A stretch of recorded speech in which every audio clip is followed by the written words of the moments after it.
చేతులుంచగానే ఆమె చక్కగా నిలబడి దేవునిని మహిమపరిచాను.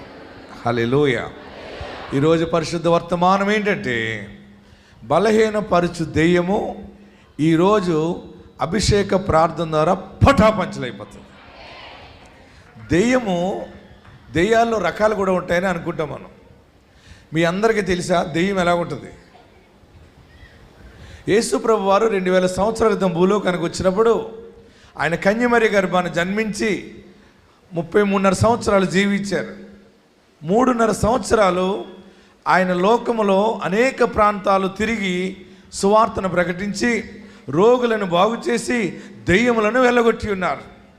నానావిధ రోగములు అందరూ కూడా రోగులు ఆయన దగ్గరికి వచ్చినప్పుడు ఆయన ప్రార్థించగా, ఆయన చేతులుంచగా, ఆయన గద్దించగా అవన్నీ విడిచిపోయి